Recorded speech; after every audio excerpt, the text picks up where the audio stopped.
Quand j'ai bossé avec Johnny, il m'a raconté des trucs sur Jimi Hendrix à l'époque. Quand vous voyez des photos de Jimi Hendrix, vous savez pas que c'est Johnny qui l'a ramené en France. Johnny m'a donné des secrets là-dessus sur les images de Jimi Hendrix. Piment Cabri.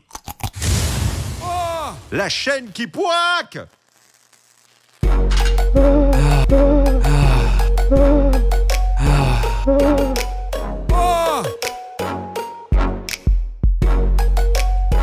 Je suis né le 21 décembre 1972 à Brazzaville au Congo. La jeunesse à Brazzaville, je me rappelle dans ces années-là, c'était vraiment un Congo qui évoluait, qui était en plein essor. J'ai une jeunesse dorée. Passy, c'est un vrai prénom. Il y a beaucoup de Passy au Congo. J'en ai croisé tellement et c'est un nom super réputé au Congo.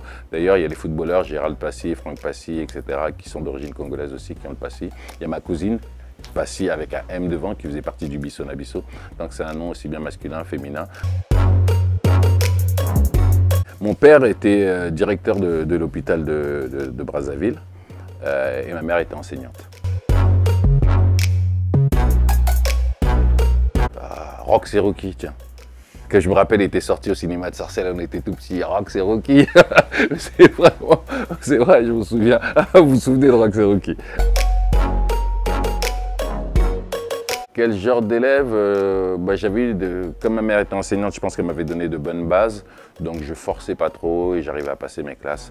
J'étais pas devant. Voilà, j'étais au milieu. J'aimais pas les traîner au fond de la classe ou quand je voulais un peu embêter mon canailler, j'allais au fond de la classe, mais pas trop. Il fallait ramener les notes à la maison pour que la mère elle soit tranquille. Pour avoir la paix à la maison, pour avoir la brillance dans les yeux de maman, il fallait ramener les diplômes.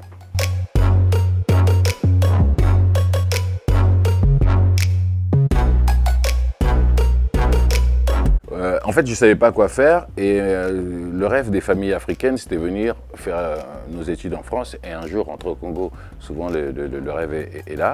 Et avec nos histoires de quartier, les quartiers chauds tout le temps, ma mère me disait « mais qu'est-ce que tu veux faire ?» etc. Je voulais pas trop. J'ai trouvé un internat pour ton frère, il ne va pas y aller, mais toi tu veux. Si tu y vas, on a plein de terres au Congo, tu peux faire ce que tu veux, faire construire, planter, l'agriculture, etc. Et moi, je ne savais pas trop. Et vu que les étés étaient chauds dans nos quartiers, chaque fois, ça tombait pas très loin de moi, au niveau des potes. Hein. Le bateau Buguette, il arrivait après, mais déjà là, ça sentait un peu. Donc j'ai dit à ma mère, vas-y, l'internat, là, je vais me barrer un peu, parce qu'avec mes potes, on voulait pas rester au quartier. On voyait le quartier, ça allait de plus en plus mal, et on rêvait vraiment de bouger. L'internat, c'était une façon pour moi aussi de